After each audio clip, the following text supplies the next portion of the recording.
Hi everyone, kamusta kayong lahat? Welcome ulit sa ating Traders Plus YouTube channel by Melvin Jason De Vera. And now, I'm going to share about technical analysis in Forex trading. But actually, ang technical analysis ay pwede nating ma-apply maski sa trading ng stock market or even in cryptocurrencies. But for this session, I'm going to introduce how to use technical analysis, applying it in our MetaTrader, which is our platform sa pag-trade ng Forex. Alright, so let's get started and alamin muna natin yung ating mga basic concepts. Alright. So,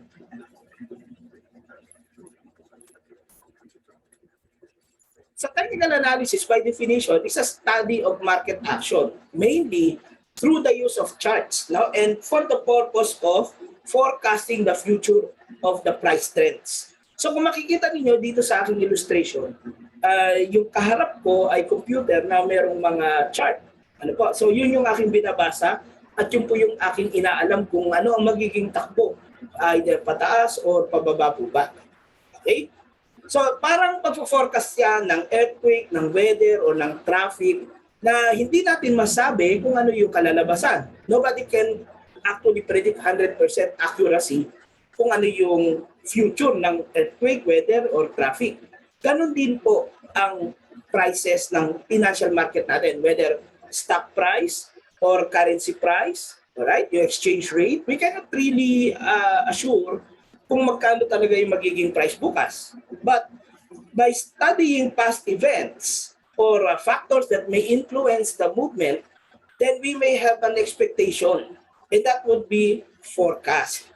Pero di ba, we also attempt to predict if there is a possible earthquake or a bad weather or heavy traffic ahead, di ba? Because it can affect our finances.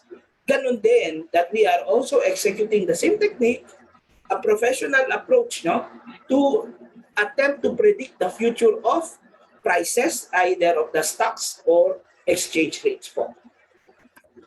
So why do prices fluctuate? Okay. So there's a market psychology. Each trader would have his or her own opinion about a certain security or any object for that matter. For a stock or for a currency, may kanya-kanyang opinion. Sa tingin ko maganda, sa tingin ko hindi, no? Sa tingin ko tataas, sa tingin ko bababa. Alright. So may tatlong klase tayo ng buyers at ng sellers. May logical, may competitive, at may emotional. So yung mga logical, ito yung mga buyers na gusto makabili sa lowest possible price. Diba? Logical na yun. No? But there are competitive buyers na kung marami silang nakikitang kasabayan nilang bumibili, they would raise their bids to attract sellers. So they will try to beat the other fellow buyers nila by offering higher prices than what the other buyers can offer. And meron din tayong mga emotional buyers. So ito naman yung mga nagiging excited, nagiging aggressive, no? Euphoric when price increases. Okay. Sa sellers, ganun din. May logical. Ito naman yung mga sellers na gustong makabenta sa highest possible price. And meron din competitive sellers. Kung nagkakabentahan na at magmamadali siyang magbenta, bababaan niya yung presyo niya para labanan yung ibang sellers at para maka-attract ng buyers. Meron din mga emotional sellers. Kapag nagsimula nang bumaba yung presyo at nakikita niya nagbebentahan ng ibang tao, nagpapanik. Alright? And yung panic na ito can cause prices to even go lower, faster. Alright? Now, we have a market cycle. So, there will be a stage na sa sobrang benta ng tao, sobrang baba ng presyo, price will become too cheap para i-ignore ng buyers. So parang, uy, mura to ah. Diba? So halimbawa, presyo ng gasolina, magkano ba average ngayon? Mataas na, no? Parang around 60 na yata. Almost 70 ng per litro ng gaso dito. But, kasi bigla ka nakakita na bumagsak hanggang 45. Ay, ba, 45, no? Per liter. Murang-mura. Alright? So, tendency, ma-attract ka magbili. So, then more buyers will compete also to attract the sellers. And how do they do that? They offer higher prices. Now, the buyers, they offer higher bids. So, pataas. Ngayon, yung pagbulusok ng presyo pataas, maririnig yan ng ibang tao. So, kakalat yan, no? Sa dami ng mga marites na mga traders, so, sabi, ay, tumataas, oh, tumataas. So, kasi nagiging ng momentum. Then, marami ang magiging mas excited. Ito yung mga makakaramdam ng fear of missing out, no? Yung mga ayaw pa iwan, o yung tinatawag na FOMO. Okay? One of the emotions na pumapasok sa atin. Kapag may pataas, gusto mong, kailangan kasali rin ako dyan, hindi pwedeng makikisana o lang ako. Iisa ako dyan. Ja-jump in yan. This is when the said euphoria will set in. But eventually, sa sobrang taas na, price, no? The high price will urge other sellers to cash in. So yung mga abangers yan, pagtaas ng presyo, labas, benta, benta, benta, benta. Then may magmamadaling magbenta, yung mga competitive sellers, bababaan nila yung presyo nila. So nagkakaroon ngayon ng price drop. And this is when the panic will set in, and further, no, the sellers will lower and lower their prices. Hanggang sa maulit na naman to, price will become too cheap to be ignored by the buyers. Kaya ito ay tinatawag na cycle. Alright. Now, we can translate this market cycle into a model which we call the Wyckoff cycle, as developed by Richard Wyckoff. Right? So the Wyckoff is taken from the author of this theory. Alright. Na sa galawan ng prices in the financial market, lalo na yung mga tradable instruments, merong tinatawag na 4 phases. 1, accumulation phase. 2, markup phase. 3, distribution phase. And last is the markdown phase. Okay. Kung titingnan nyo, parang straight line. Sideway, rally pataas, sideway, babagsak. But in reality, this is not a straight line and it moves on a zigzag motion din. Alright, tulad nito. So dito makikita ninyo, yung accumulation phase niya ay sideway, no? May up and down, zigzag. Okay? Oo, sideway, pero may zigzag. So meron pa rin buy low, sell high na opportunity. Alright? And then, nung nagkaroon ng break, there is the markup phase. Pero kung titingnan nyo yung markup phase, may in-between, no, na re-accumulation phase. So parang nagpahinga and then nagpatuloy sa pagtaas. And then another sideway move, but again, zigzag. But this is now the distribution, para bang wala nang itinataas. Doon na lang. At kung mo mararamdaman, pag nag-break, it will be the markdown phase. And again, it's not a straight line. Meron ding redistribution doon sa in-between niyan ng markdown. Alright. So ito yung long structure. No? So dito may makikita kayong acronym SM. Ano yun? Shumat? No, I'm just kidding. That is the smart money. So when we say smart money, ito yung mga institutional funds. So ito yung mga big players eh. Kung mga sa market may tinatag tayo ng mga whale. No, so yung mga whale, ito yung pating, hindi pating, shark yun. Whale, balyena. No? So ito yung mga bubuos na malalaking pondo na pwedeng makamove ng presyo paakyat pababa. Alam mo, bumili, bultuhan. Pag nagbenta, bultuhan. So the volume matters. Diba? If the move is a big volume of buying or a big volume of selling, makaka-apekto po yan. Alright? It will really influence the behavior or the price movement. Okay.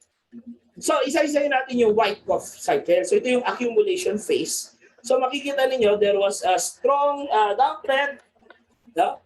Heavy sell-off, tapos magpapahinga. Okay? So, ito na ngayon yung accumulation phase niya. So, dito sa accumulation phase, nagkakaroon ng selling climax, no? So yung selling climax, ito na yung parang hangganan ng pagbaba ng presyo. Right? And then there will be a bounce, no? And secondary test. Makikita niyo, nagfo-form na yan ng support. Alright, now, isa po sa mga importante rito manonood, ito parang false breakout.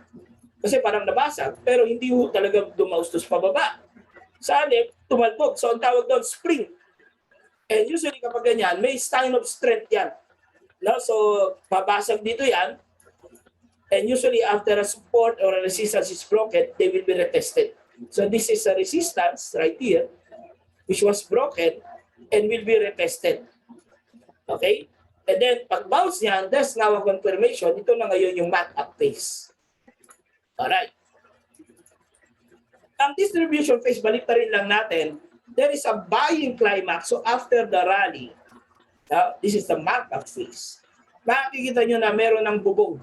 Now, buying climax, pullback, then retest. No? So ito yung secondary test. At ito na ngayon yung parang mag-form ng resistance. Right? And then there will be like a false breakout at ang tawag dyan ay upthrust. No? So it's a false breakout, akala mo lilipad pero hindi. Di ba? Instead, para rin siyang spring, pabaliktad na nga lang, pababa. That will be a sign of weakness and pwede na yung mapasag. Alright. Now, these are the three principles of technical analysis. So number one, market action discounts everything. Second principle, prices move in trends. And third, history repeats itself. So sa market action discounts everything, lahat ng mga economic, political, social, and psychological factors are already reflected in the price. Furthermore, it already includes the hidden fundamentals. So if prices are rising, ibig sabihin that demand is greater than supply. Conversely, if prices are falling, it means that the supply is greater than demand. At meron tayong sinasabi, you buy the rumor, you sell the fact. So kumbaga, meron kang expectation sa tingin mo tataas, kailan ka dapat bumili. Kapag yung rumor naging news na, that is already late. Dapat habang haka-haka pa lang, bumili ka na, paglabas ng news, kung tama ka, kumita ka na, at saka ka magbebenta. Okay. Sa prices are moving in trends. May kikilalanin tayong tatlong trend. Si uptrend, si sideways, at si downtrend. So si uptrend, kinikilala natin by spotting the highs and lows. No? So ito yung high. Pag nagkakaroon niya ng higher highs, no? That is considered uptrend. Higher high and higher lows. Okay? Kumaga, higher bottoms and higher tops. Okay? And this is expected to continue until it ends.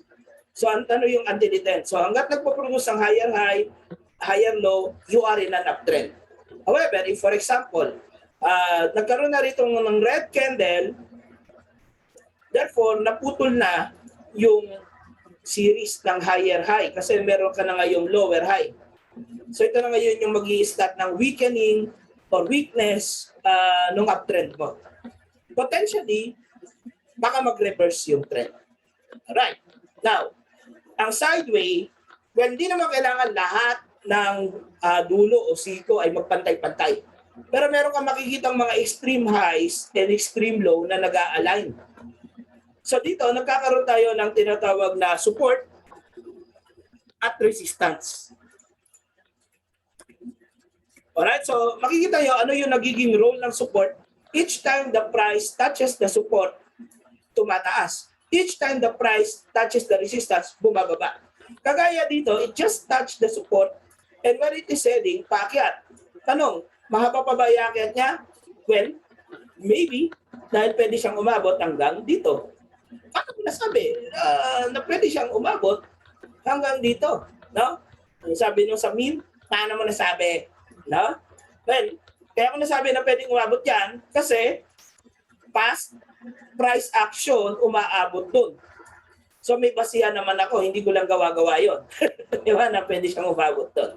Alright? So yun po yung sinasabi natin na historical behavior, no? Pwede mong pagbasihan. Okay? Now, the third trend is what we call the downtrend. So dito, babalik rin lang natin yung ating naging lesson dun sa uptrend. Wherein ito yung mga tinatawag natin na tops or highs. Then ito yung bottoms or lows. Alright. So now if ang nangyayari, nakikita natin na nagkakaroon na tayo ng lower highs and lower low. Ayan, lower high and lower low. Meron ka ng downtrend. Alright? And again, the trend will end kapag nagkakaroon na ng weakness. So, halimbawa, nagkaroon na ng green candle dito, well, there is now a new bottom, but this bottom is a higher bottom. No? So, nasira yung continuity ng lower bottom. So, this can be a sign of possible reversal of the trend. Alright. Then history tends to repeat itself. This is the third principle. So again, it's just like weather forecasting. Some patterns that work in the past may still work in the future. Right? So identifiable price patterns can be studied to predict similar future patterns. Alright. So now, pag-aralan natin ng charts. So sa MetaTrader, may mga chart type. Ito ay tinatawag na line chart. Right? So line chart, kinoconnect lang niya yung mga closing prices, and all the closing prices represents the end of session prices. Pag kinonnect mo yung dots, no, the end prices, nakaka-form yan ng chart. So somehow you can see the trend. Like here, there's an uptrend, nabasag, downtrend, nabasag, short uptrend, basag, downtrend, no? And actually dito may parang sideway ka. But professional traders will not use line chart kasi you are not trading every end of session, because within the session, trade happens. That's why may intra-session o intraday na tinatawag. So we can use a bar chart, and also another name for a bar chart is the OHLC chart, which stands for open, high, low, close. Open, high, low, close. Yun ay ibig sabihin ng OHLC. Because the bar chart represents the first price that matched during the trading period, and that is the open. So again, the open is the first price that matched during the beginning or the start of the period. Yung highest price na nag-match during the period will be the high. So ito yon, yung high. Ito yung open. Lagi yung left, andun yung open. Left horizontal bar. Sa right, yun ang close. Alright. So the low will be the lowest price that match within the period, and close is the last price that match at the end of the period. Okay. So there will be two types of bars. Meron tayong tinatawag na bullish bar and bearish bar. So ito ay bullish bar. Bakit bullish? Kasi from open to close, pataas. Now, kumbaga, the close price is greater than open. Okay. Actually, you don't need color coding. Dito naka-green and red, but for a faster recognition lang. But even without the color code, malalaman mo naman kung nasaan ang open at yun nasaan yung close. Basta left-hand side ng bar, that's the open. Right-hand side ng bar, that's the close. So if close is higher than open, we have a bullish bar. Sila yung mga green bars dito. Pag binaliktad mo, for example, this is the open, ito yung high and low, ito yung close, we have a bearish bar because the close is less than the open. Alright? If close is less than the open or lower than the open price, then we have a bearish bar. Right? Now, the third type of chart is a candle chart, which is parang kinose o in-enclose mo lang yung open price and close price. So naging real body of the candle. But if you do that, you cannot anymore identify which is a bullish or a bearish candle without color coding. So dito na importante na gamitan mo na ng black and white, green and red, no, para ma-identify na kapag green candle, halimbawa, ibig sabihin yung lower body of the candle is the open. At yung upper body ay yung close. Alright? So ito ngayon ang itsura ng isang candle chart. Right? So again, we have two types of candles. We have the bullish candle, no, wherein the upper body is the close and the lower body is the open. At isang bearish candle, wherein the upper body is the open and the lower body of the candle is the close. Pero yung high and low, pareho lang po. So now let us study the support and resistance. So balik tayo sa line chart concept. I-connect mo lahat ng mga extreme low, no, na nag-a-align. That is your support. Right? So makikita nyo, walang presyong lumalagpas sa kanya. Okay? Then i-connect mo yung lahat ng taas, yun naman yung tatawagin natin resistance. Okay? So kung titingnan ninyo, the support is holding the prices. Kapag nagtatouch yung support, binabalik niya sa taas yung resistance. Nire-resist niya yung paglagpas, binabalik niya sa baba. Alright. Pero hindi yan forever na mag-hold. Parang sa relasyon yan. Hindi forever nag-hold yung partner mo. Okay, just kidding. So now, when you are looking at candles, tandaan nyo na meron tayong low and high. Ito yung mga shadows or wicks of the candle. So, kino-consider natin yan. Therefore, when you draw support and resistance, you're not drawing a line, but it's actually a zone. No? Not just lines, zone. So, tulad dito, ito drawing ko rito ay box. No? So, halimbawa, ito, support zone yan.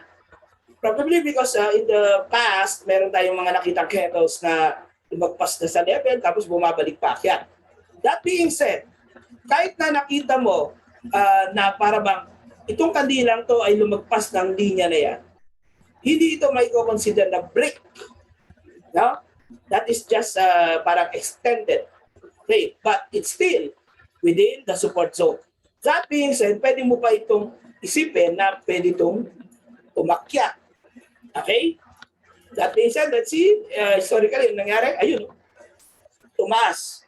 Because the price did not actually break the support, but it was just an extension of it. Okay?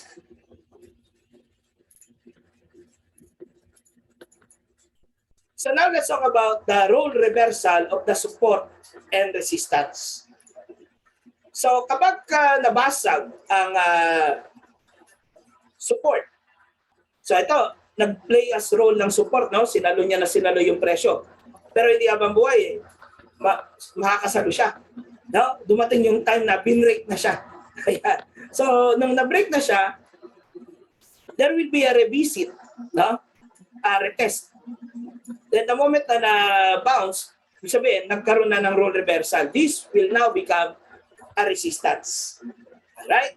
Doon naman sa kanan, this serve as a resistance. Alright? And then eventually, nagkaroon ng break. So this is the break.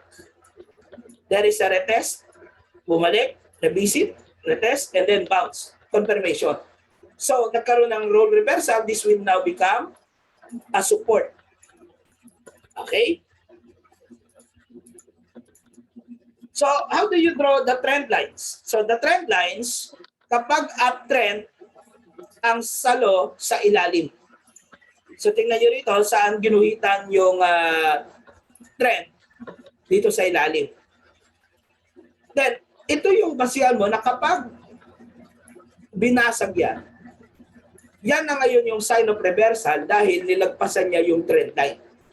Kapag downtrend, sa ibabaw ang konekta, no? And then ito yung basihan na kapag yung trend, binasag yung linya na yan, then that is a sign of reversal. So the downtrend will end and will shift to the upside. Okay? Tulad dito, this downtrend here was broken here and we had the uptrend. This uptrend was broken here and we had the downtrend. Okay? Recent trend nito is an uptrend. Okay? Is there a sign of reversal? None. Kasi the price action, hindi niya binabasag itong trend line mo. Diretso pa rin yan. Okay. So, yung support resistance pwede rin parang diagonal, no? Ito, well, kilala niya, support, resistance. But, it can also be in a channel like a diagonal support and diagonal resistance. Same concept. Kapag umahampas sa support, bumabalik sa taas. Pag umahampas sa resistance, bumabalik sa baba. At may break rules din na tinatawag. Alright.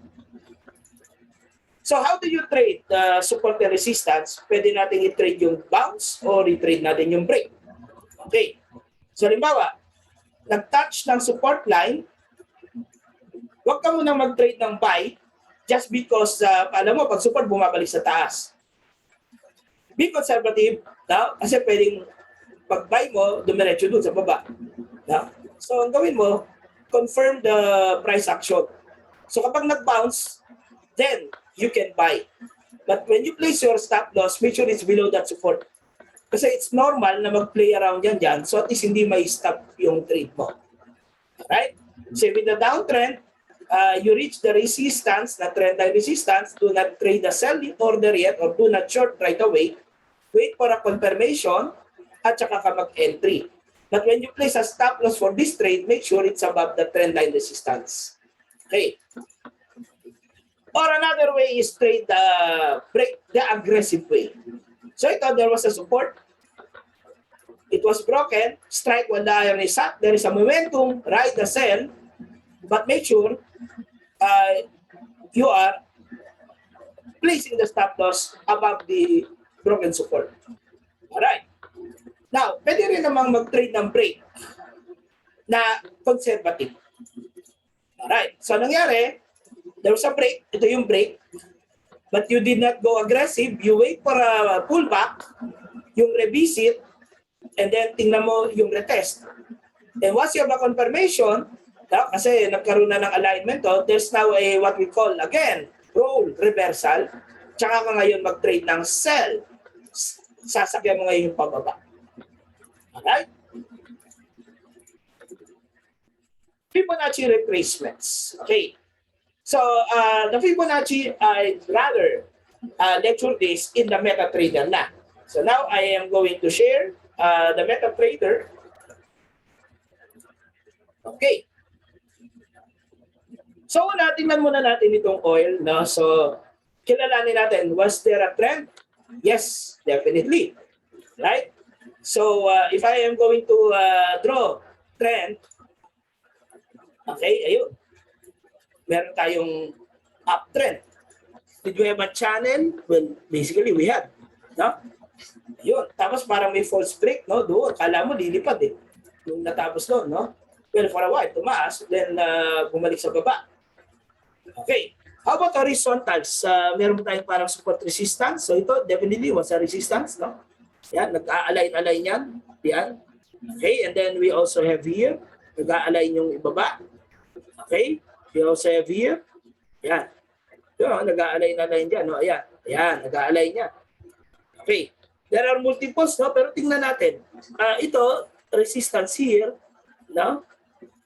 And then, siya rin ay isang support dito. Okay? Ito, support dito. Yan. Okay? And also was a support right there. Resistance naman dito sa bahaging ito. Ito, support dito. Hanggang doon. At the same time, resistance siya sa area na to. So, nagkakaroon ng mga role reversals. Okay. Now, sa Fibonacci, if you get the Fibonacci, you strike in a trend. So let's say a low point to the high point. Okay? Ito medyo minor to kasi wala masyado. So iakyat ko na lang dito. Yan, sa level na yan. Now, may mga levels yung Fibonacci. Ang mga bantayan yung level, lalo na, ay ang 61.8. Ito yung kumbaga makunat na retracement level. When you say retrace, ito yung pwedeng bumalik. No? Sa nakikita ko, the price is retracing or bouncing sa 61.8. Okay? So ano nakikita natin dito? Ayun, no? After the uptrend, there was a downtrend. Tapos ito, green candle. No? Tingnan nyo yan. Green candle. And saan ito tumalbog? Kumbaga, saan tumalbog yan? Sa 61.8. Therefore, ano ang basa ko? Aakyat hanggang dito man lang. Sa 38.2, pwedeng makarating.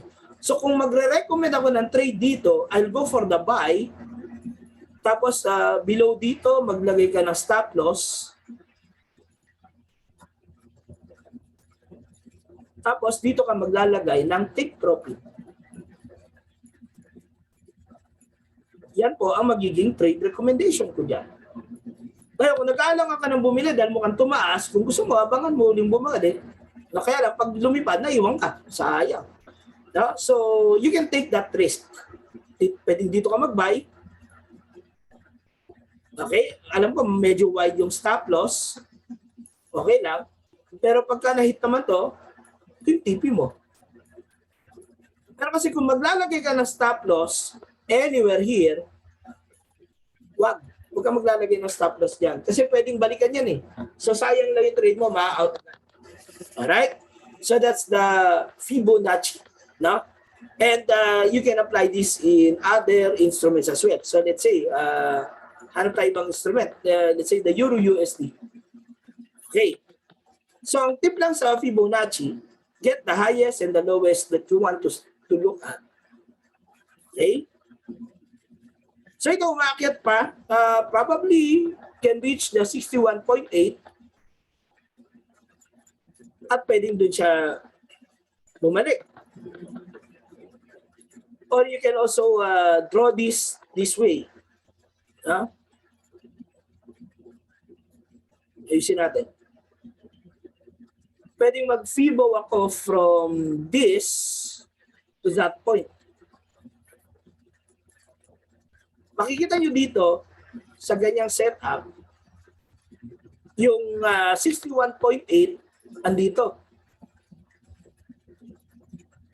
Backtest natin, ano yung naging role ng 61.8? Ayun, no? Nag-form na support.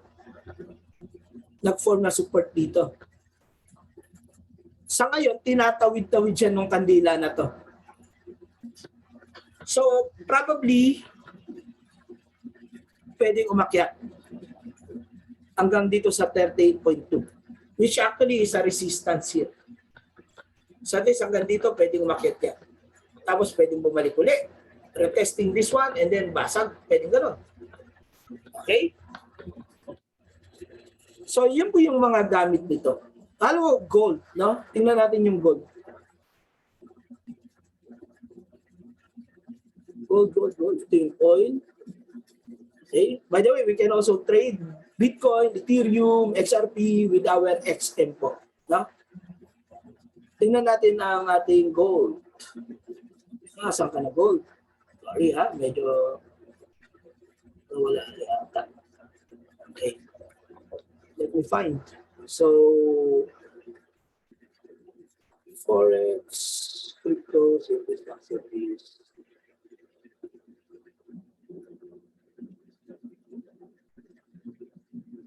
Where are my metals? Anyway, this is yun. All right, sorry about that. Ito, gold.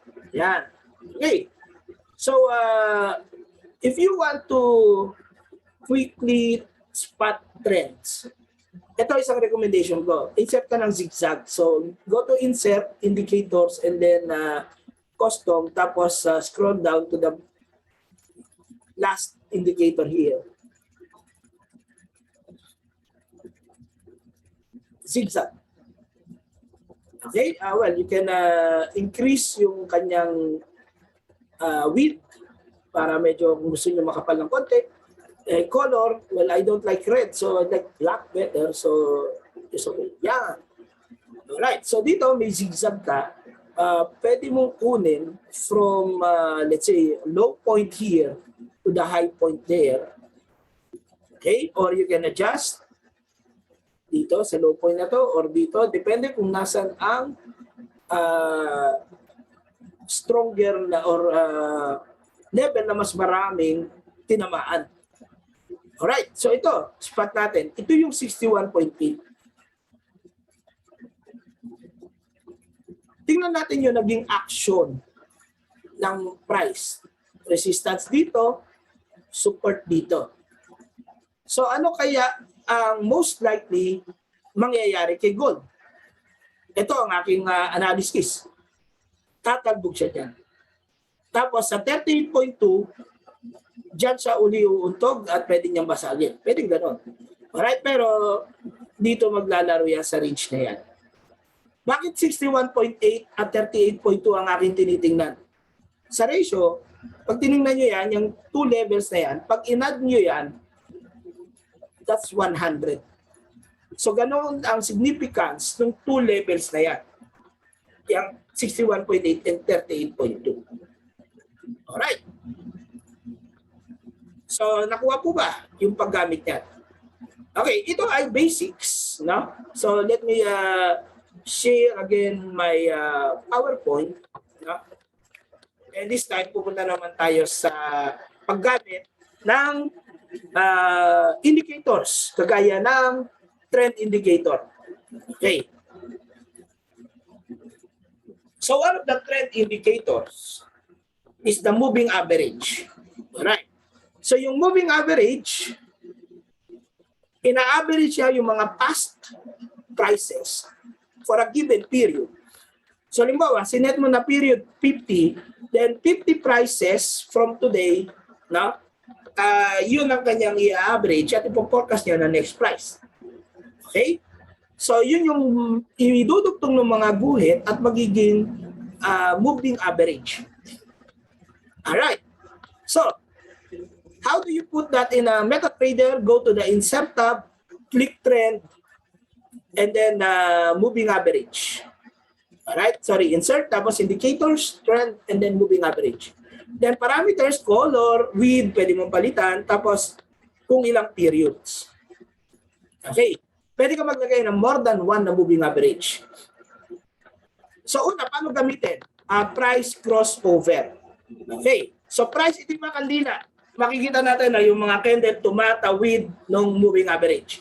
Kung nag-set ka ng moving average, panoorin mo yung price, tumawid. Dito, price crossover, saan tumawid, pababa, so malamang doon pupunta yan. Okay. And then dito, price cross upward, the moving average, malamang pataas, bullish, kumbaga. Then here, meron na namang price crossover pababa, that's bearish, pababa nga. Bullish, price crossover. Price crossover. Alright. However, not all price crossovers are successful, no? Minsan may fake move. Ano ba ito? Price crossover yan, umakyat. Pero, sigurado ka bang pataas yan? Hindi tayo sure. Alright? So, pwede magkamali yan. Tulad dito, price crossover yan. Pero saglit lang tumaas and lamang pa yung ibinaba.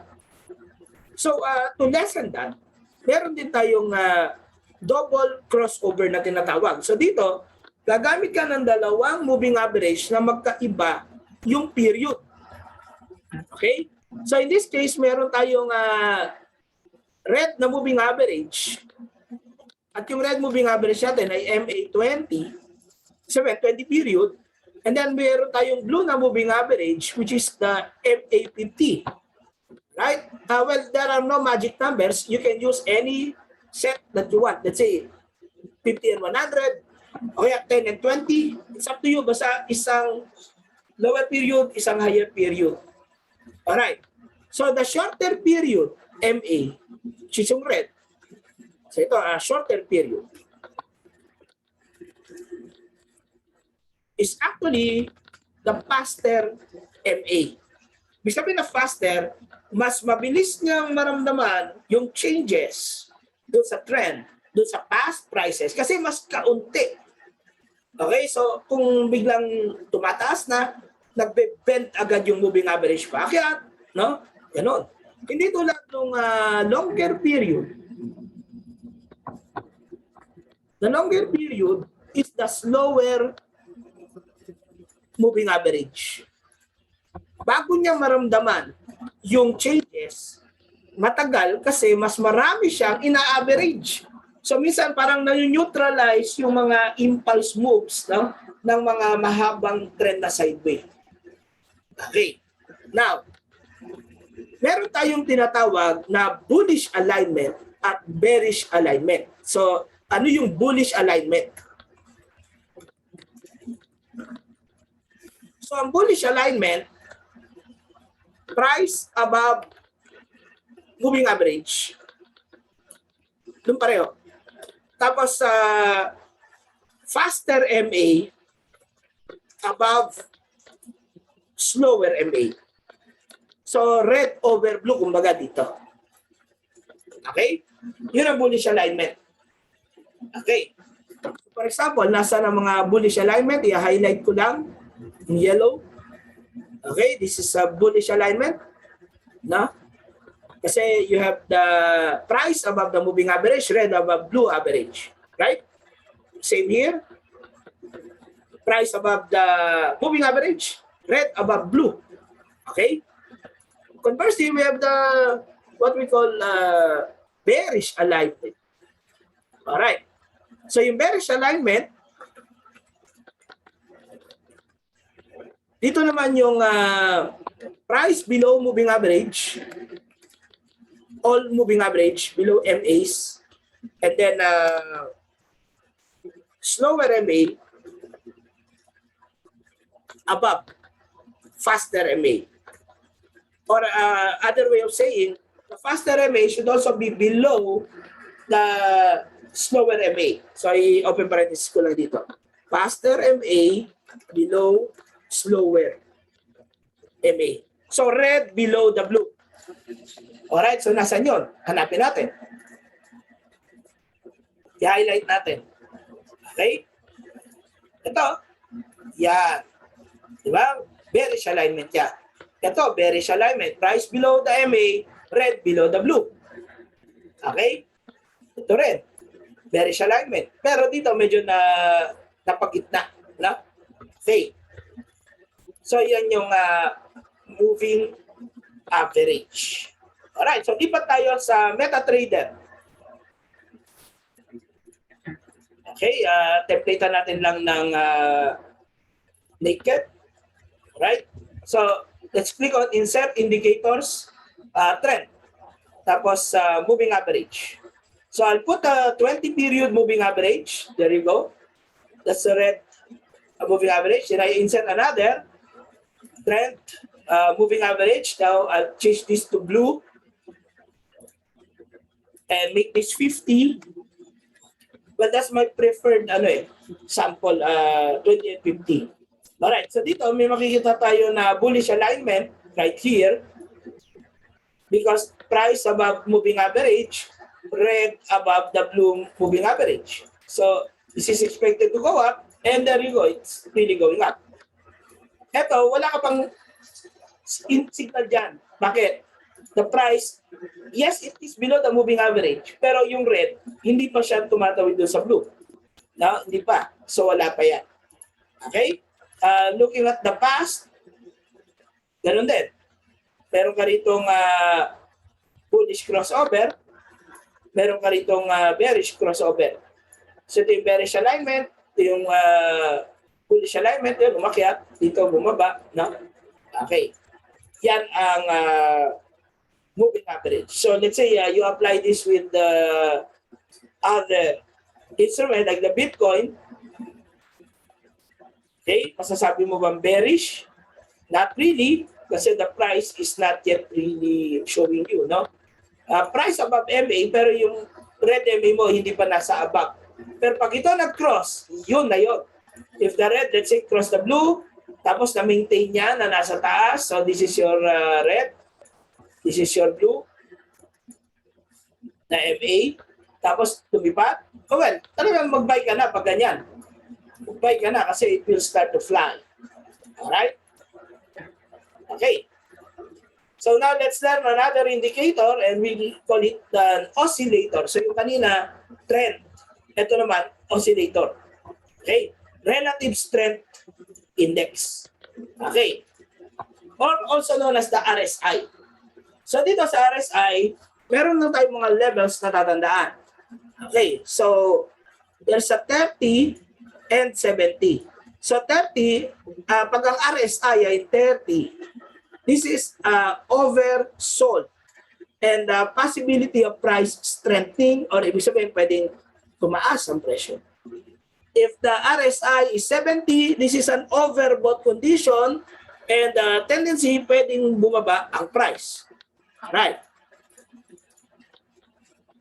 Meron din tayong tinatawag na center line which is the RSI level of 50. So if the RSI is rising above the center line, so let's say this is your center line, is a 50. If you see the RSI crossing above it, rising, possibility of price rallying. No? Kapag naman tumawid pababa, possibility that the price will go down. Okay. So how do you plot the RSI? Punta ka sa indicators, tapos oscillators, then choose relative strength index. So basically dito, 14 days ang period, but do not change that. Ang basic nito, 30 and 70, pero minsan naglalagay lang ako ng 40 and 60 just to create parang zone, but not necessary. Na? Pwede namang 30 and 70 na lang. Alright. So, sample natin sa MetaTrader. And I will use EURUSD for an example. Okay, so template, i-naked ko lang. Tapos, how do you plot the RSI? Insert, indicators, oscillators, RSI or relative strength index, period 14, levels 30 and 70. Alright, let me use blue color here. There you go. So, tingnan natin yung periods na nasa 30 ang RSI. So ito, RSI at 30, below 30 even, look at the price, andito, pag ahon ng RSI, ahon din yung price. Okay, dito RSI at 70, overbought, price is there, so when the RSI goes down, the price will go down. Okay, look at here, RSI at 30 or below, this is the price. Pag nakita mo pa lang dito, buy ka na. Kasi pag ahon na, kasabay yung presyo. Okay? So, ganun po yun. But hindi lahat ng oras na oversold or overbought, mangyayari yung inaasahan mo. Okay? Sabihin, minsan may oversold pero nananatiling oversold. Okay? So, punta tayo ulit dito. We can also use the oscillator for spotting divergence. Ano yung divergence? Yung opposite yung galaw. Halimbawa, the price is going up, price action, but your RSI is going sideways. Ibig sabihin, from here, pwede nga kasunod niyan, bumabayan. At ito nga po yung nangyari nun. So pag nakakita ka ng divergence, ito rising, do the opposite. Instead na mag-buy ka dahil tumataas, is-sell mo yan. Because this is a potential reversal move pag may divergence. Alright? So ito, nakita ko dito, okay? May divergence, yes. The price where it is going downward and the divergence, no? Kasi yung RSI pataas. So sa tingin ko, saan pupunta to? Aakyat. So nung recommendation, buy. Diba? So what happened after I bought? Let's see. Ayun, no? Lumipad. No? So ito yung downward move ng price, upward move ng RSI within the same period. So, nag-buy na ako, ayun, no? Lumipad. Gain. Alright? So, meron din possible way to practice, no? By playing chart game. Okay, so let me illustrate the chart game. Okay? So, yung chart game, para ma-practice nyo yung technical analysis nyo. Okay, so let me share my screen. Okay. So sa chart game, pwede kayong mag-simulate, no? Kung nagte-trade kayo, pwede nyo lagyan ng indicators, pwedeng wala. So in this case, I will remove the indicator. So parang wala akong ibang babasihan, kundi price action. Alright, then you have 3 options, buy, short, or next bar. Ibig sabihin next bar, wala kang gagawin. Ano lang, hold lang, no? Steady ka lang.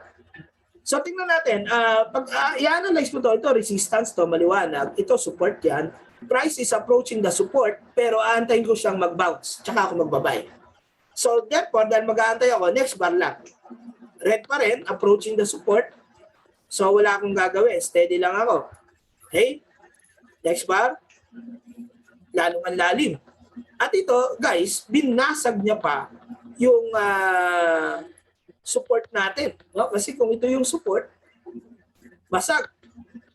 So kung magte-trade ako aggressive, short ko na ito. So sell na ako. Ayun, no? O, kumita. Okay? Masaya na ba ako sa kita? Pwede. Pwede naman, no? Kasi hindi ko alam hanggang saan bababa. Ayun. So sa tingin ko, bababa pa. Pero hindi ko naman na sasabay na short. Antayin ko, baka mag-pullback. Hindi nag-pullback. Okay? Usually, I will not chase. No? So, hindi ako mag-chase. Ayun, nag-green. Kung chinis ko ng short, talo ako doon. So antayin ko, baka bumalik. Ayun, bumalik. Ngayon, tumama na siya doon sa kaninang live. No? Cheese ito. Pero hindi ko masabi kung mamumula. Baka tawirin niya. So, next bar lang ako. Ayun, nauntog. So, ito, pwede na ako mag-short. Yun, kumita. Pwede pa siyang bumaba hanggang doon. Antayin ko, next bar. Okay, medyo tumaas at baka bumalik doon. May kita na, mawala pa. Kunin ko na yung kita. Ayun, berde, buti, kinuha ko. Next bar. Ayun, namuna. Short ulit. Alright, talo kasi nag-green. Pero baka bumaba uli. Ayun, umakyat doon. Now, this is crucial. Pag ito, bumaba at nakapwesto ko dito ng isa pang short and greater volume, kikita ko tiba-tiba. Pero pag nag 5 times short ako at tumawid, giba-giba ako dyan. So anyway, I will take the risk. I'm not sure what is next. No? Kasi ang basehan ko lang, ito ay parang crucial level. No? Yeah. Therefore, I will go for a 5 times short. Hindi umusad, no? Sideway. Pakaba. Next bar. Ayun, buti na mula. Okay, nag-green. Patay, tumawid. Tingnan natin kung may pag-asa pa. Meron. Ayun. At dahil mahirap, makunat. Makunat tong area na to. Habang may kita pa in real life, kukunin ko na yan. At baka lumipad yan, masunog ako. Alright. So anyway, I hope this helped. No? So balik na tayo sa ating slide. And I would like to thank everyone for listening. Okay? So I hope you learned from our lesson today. And if you like this video, kindly give us a thumbs up. No? Kung hindi pa kayo subscribe sa channel ko, kindly click the subscribe button para po tuwing may mga upload akong educational video ay mapanood nyo pa rin. Alright? Hit na rin kayo ng notification bell para ma-notify kayo pag may mga bago tayong video. Okay, so again, thanks for watching. Kindly share our channel. Okay, invite your friends to join and subscribe. It's absolutely free. Happy trading, happy learning. Thank you and goodbye.